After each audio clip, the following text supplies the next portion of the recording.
Diplomasi kuliner ini adalah sebuah potret sosial di mana masyarakat merajut kerukunan dan harmoni Iya, iya, itu iya. melalui makanan. Makanan menjadi media untuk membangun kerukunan. Betul.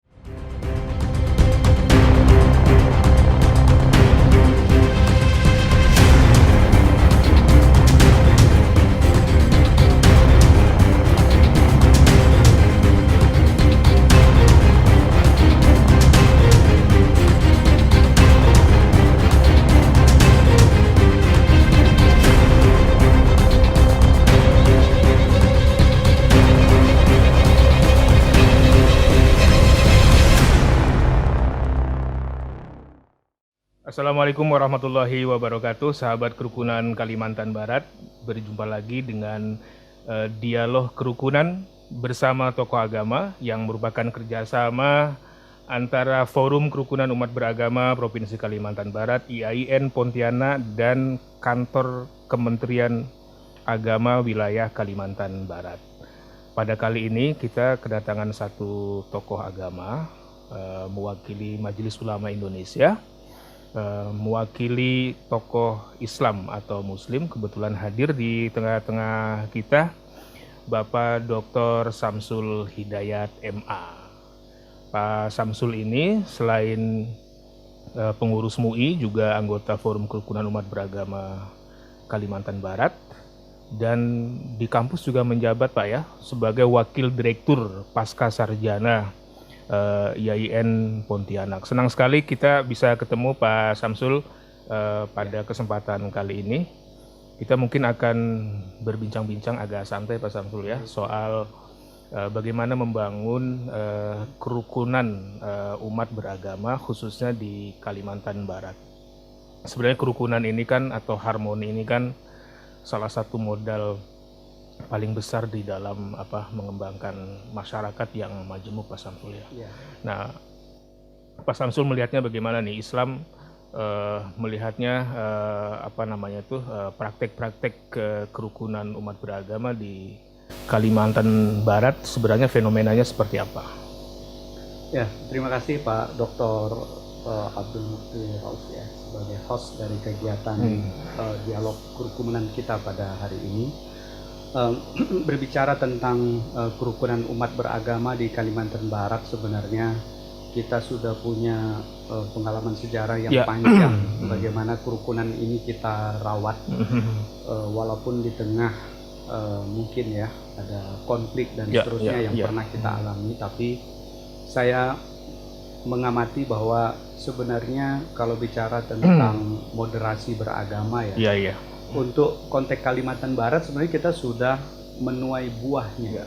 Jadi bagi saya moderasi beragama itu buahnya itu adalah toleransi, kerukunan umat beragama yang sebenarnya secara kultural, secara sosial itu telah nyata di masyarakat kita dan dapat kita lihat dalam kehidupan sehari-hari.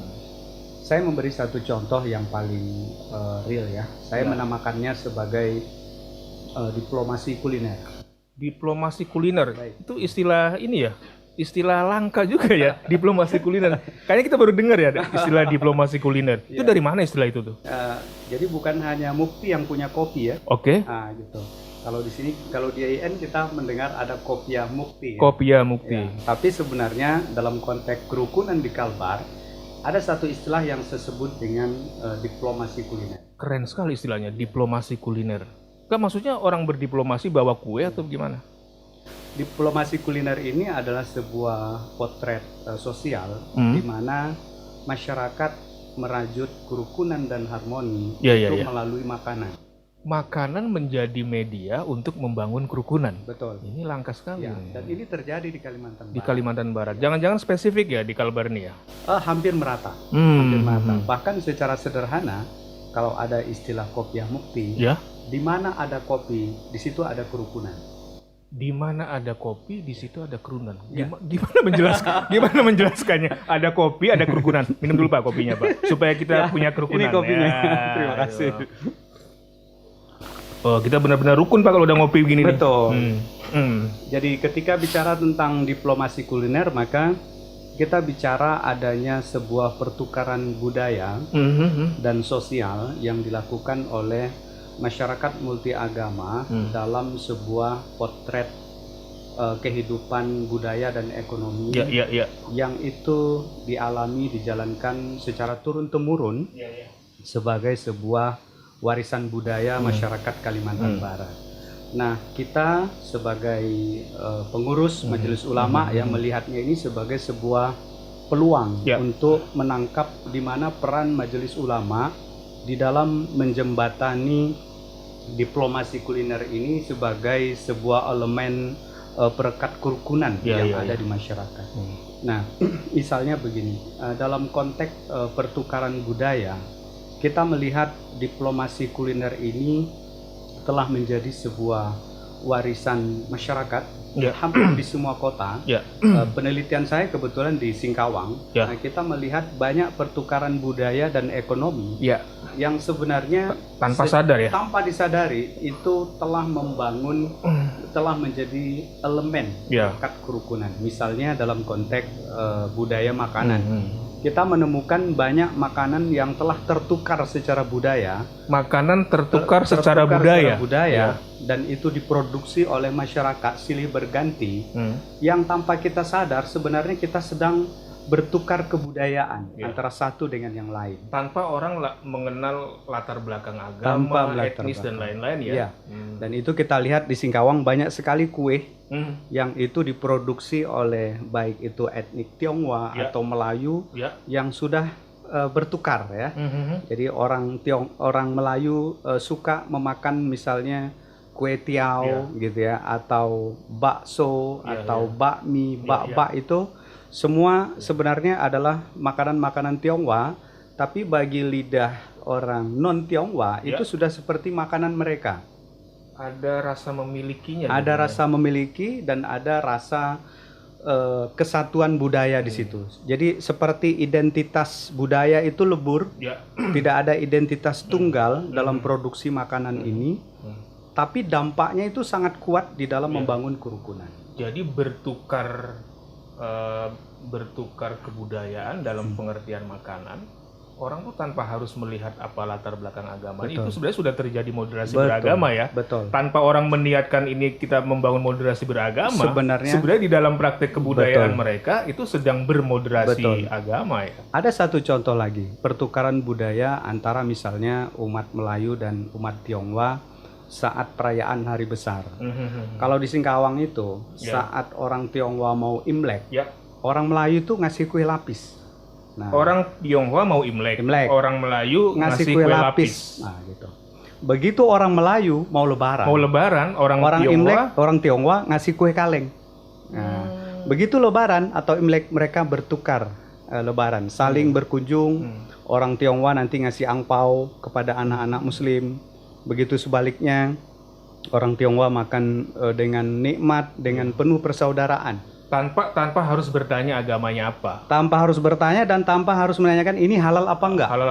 Mereka udah yakin bahwa makanan yang dibuat oleh kawan-kawan ini terjamin kehalalannya. Tapi gini Pak Samsul, di dalam realitas masyarakat itu kan kadang ada beberapa orang atau kelompok orang itu suka mempertanyakan. Artinya dia membawa dalil agama tertentu, misalnya untuk ya katakanlah secara ekstrim menolak ini makanan dari agama apa gitu. Itu kira-kira pertanyaan seperti itu relevan nggak di dalam konteks membangun kerukunan beragama? Tidak masalah, tetap relevan ya, karena tidak bisa juga kita hindari perbedaan. Jadi salah satu keajaiban moderasi itu sebenarnya adalah adanya sekelumit dinamika di dalamnya. Salah satunya adalah mungkin ada kawan-kawan kita yang mungkin belum nyaman ya untuk bertukar budaya seperti itu, kemudian berkomunikasi secara sosial karena faktor perbedaan etnik dan agama itu wajar, tapi tidak lalu meruntuhkan atau melemahkan semangat kita untuk menanam ya benih-benih moderasi. Itu sebenarnya ada urusannya dengan kematangan beragama atau enggak sih? Kalau ada yang persoalan-persoalan itu dipertanyakan? Kematangan beragama sebenarnya bisa dicetak oleh ilmuwan, oleh agamawan ya, para ulama ya, termasuk majelis ulama. Tapi secara kultural masyarakat kita itu sebenarnya punya warisan moderat, warisan moderasi. Warisan moderasi. Ya. Nah, misalnya dalam konteks tadi pertukaran budaya, dalam konteks pertukaran ekonomi.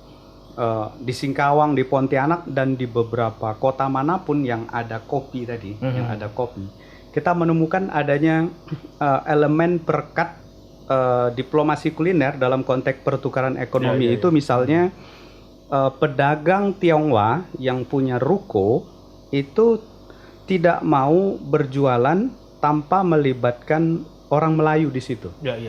Kenapa? Karena ada aspek bisnis di situ. Jadi orang Melayu menumpang, menyewa untuk berjualan sate, berjualan es teh, berjualan kue, tapi yang punya ruko, yang punya warung kopi itu biasanya Tionghoa. Atau sebaliknya. Kita lihat ini seperti hal yang sederhana, Pak Dr. Mukti. Tapi sebenarnya diplomasi kuliner telah terjadi di situ. Elemen perekat kerukunan mulai dan itu terjadi sejak lama ya. Sejak lama. Sesuatu yang bersifat historis ya. Sebenarnya gini, ini kan ya maklum lah ya, orang beragama itu kadang-kadang kan harus berdalil ya. Artinya apakah misalnya gini, praktek pertukaran kebudayaan seperti itu yang tanpa sadar sudah terjadi sudah sangat lama, itu sebenarnya kalau dilegitimasi oleh dalil keagamaan dia punya rujukan atau enggak? Sangat kuat. Rujukannya sangat kuat. Bisa kita lihat di surat Al-Hujurat ya, ayat 13. Ya ayuhan nas inna khalaqnakum min zakari wa unsa wa ja'alnakum syu'uba wa qabaila lita'arufu.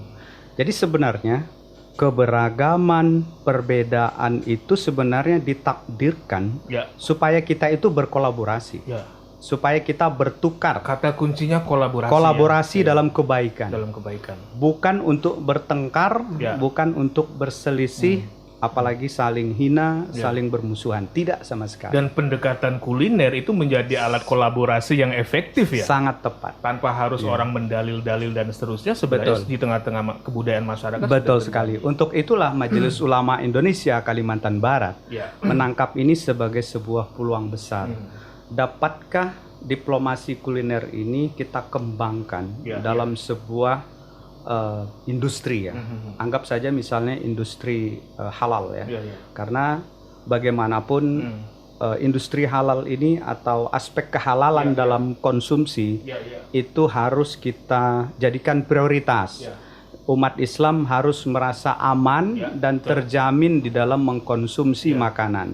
Sehingga Majelis Ulama berperan di sini, bertanggung jawab di sini bagaimana memastikan pertukaran budaya, pertukaran ekonomi tadi itu tetap harus selaras dengan nilai-nilai keagamaan, terutama nilai-nilai keislaman. Tidak mudah, karena faktanya masih banyak memang tokoh-tokoh yang non-muslim itu belum terlalu terampil, belum terlalu peka untuk memastikan makanan-makanan, tempat-tempat, atau mata rantai produksi yang mereka lakukan ini telah terjamin kehalalannya. Begitu Pak. Dan itu mungkin bisa jauh lebih efektif ya kalau kita melakukan pendekatan secara kebudayaan ya. Artinya tadi misalnya kayak pendekatan kuliner ini kan berarti pendekatan kebudayaan. Orang tanpa sadar diajak untuk bertoleransi satu sama lain ya. Betul. Dan aspek kebudayaan, aspek ekonomi, aspek sosial itu menjadi menyatu di situ ya. Betul. Jadi kalau dalam konsep saya menawarkan mungkin semacam rekayasa budaya.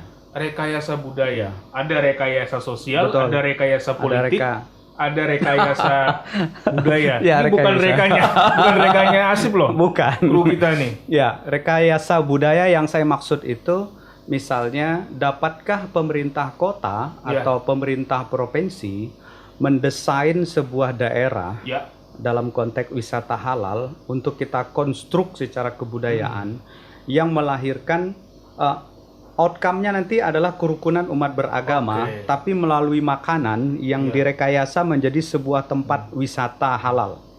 Misalnya Pak Gubernur atau Pak Wali Kota mengklaster sebuah jalan di Pontianak ini, anggaplah misalnya Jalan Hijaz ya, atau jalan apa ya Pak yang banyak orang kopinya Pak? Ya, yang tempat Bapak ngopi itulah ya. Nah, itu di klaster satu daerah itu dilakukan pendampingan halal.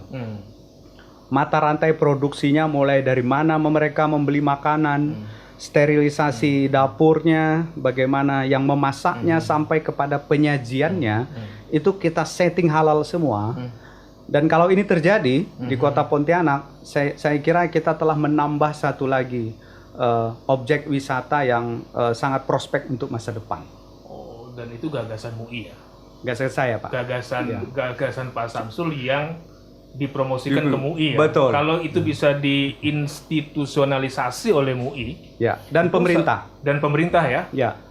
Itu menjadi satu brand tersendiri. Betul. Ya, wisata halal. Selama ini kan kita bicara halal itu seolah-olah milik Muslim gitu ya? Karena istilahnya udah halal. Ya, betul. Padahal kalau kita bedah persoalan halal itu aspeknya bisa kemana-mana, bisa ekonomi, bisa bisnis dan lain-lain, dan menjadi pemiliknya menjadi tidak hanya melulu orang Islam, tapi non-Muslim juga berkepentingan di dalam dan merasakan manfaatnya. Jadi ada rekayasa budaya tadi itu yang ditopang oleh kebijakan pemerintah melalui Perda atau apa, difasilitasi, dibiayai, disepakati bersama.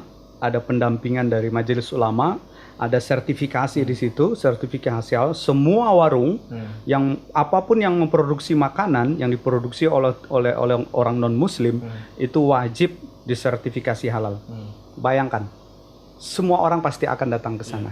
Dan kalau kita bicara makanan itu kan berarti sudah lintas ini ya, udah lintas agama, lintas generasi, lintas etnis, dan lintas perut, lintas perut ya. Sepanjang orang lapar, pasti akan datang ke tempat-tempat makanan itu. Ini luar biasa, satu pendekatan yang menurut saya mungkin perlu diuji coba dan terus digaungkan. Diplomasi kuliner, satu istilah yang menurut saya keren sekali loh. Diplomasi kuliner untuk membangun kerukunan umat beragama. Jadi nggak terasa, tidak harus gembar-gembor kita membicarakan, menseminarkan, mengkhutbahkan tentang moderasi beragama dengan pendekatan yang unik dan nyata, praktis, dan itu sudah menjadi warisan, berakar dan menjadi warisan masa lalu. Itu sudah menjadi satu pendekatan kebudayaan yang luar biasa menarik dan perlu dikembangkan.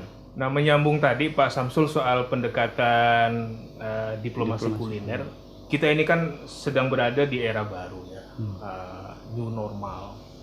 Kemudian kita juga tanpa terasa sebenarnya sedang memasuki apa yang disebut dengan media baru atau new media, di mana kehidupan sosial media begitu gegap gempita.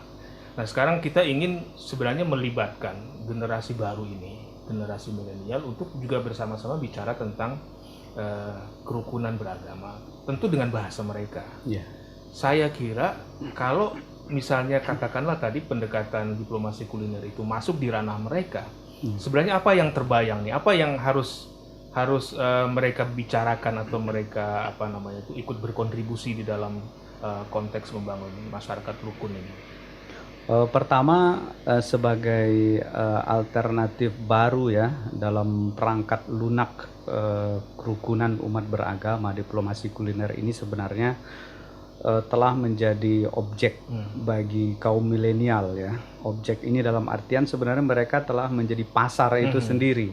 Kita lihat siapa sebenarnya yang meramaikan seluruh warung kopi, warung makan yang ada di Kota Pontianak ini rata-rata milenial.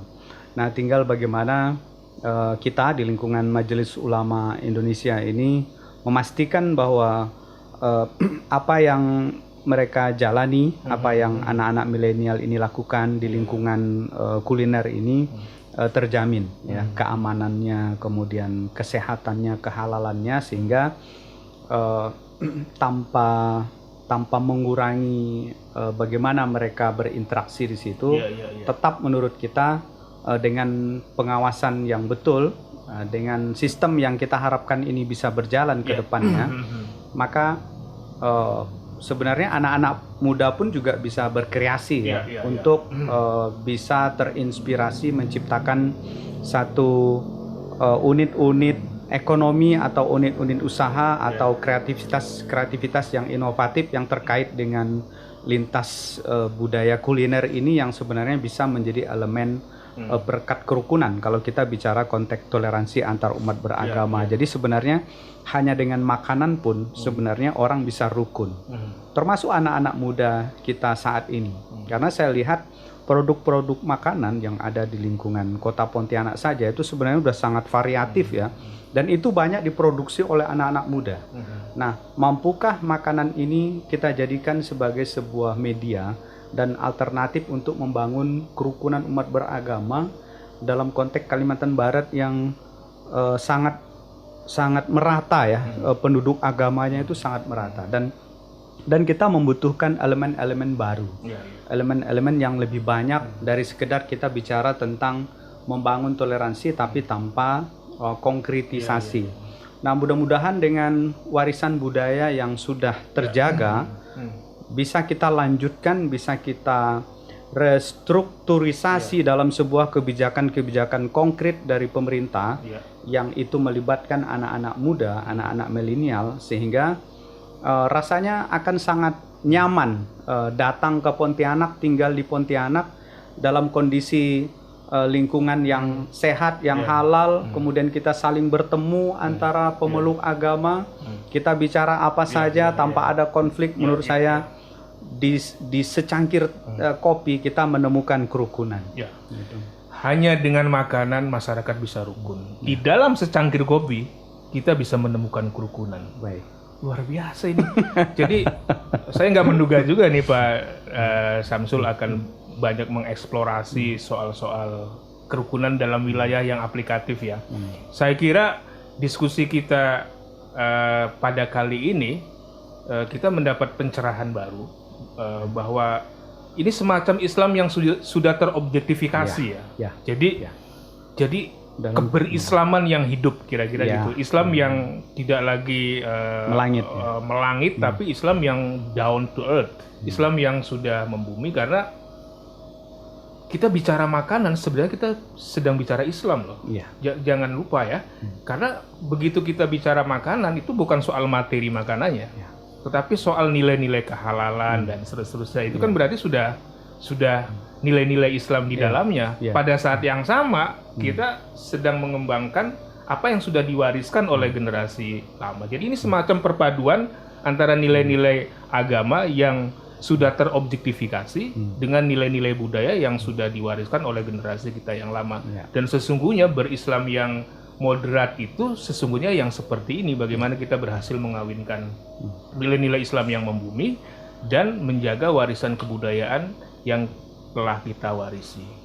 Sahabat Kerukunan Kalimantan Barat, ini sangat mencerahkan diskusi kita pada hari ini, dan tentu para pengurus dan anggota Forum Kerukunan Umat Beragama di 14 Kabupaten Kota Provinsi Kalimantan Barat terus saksikan diskusi-diskusi berikutnya.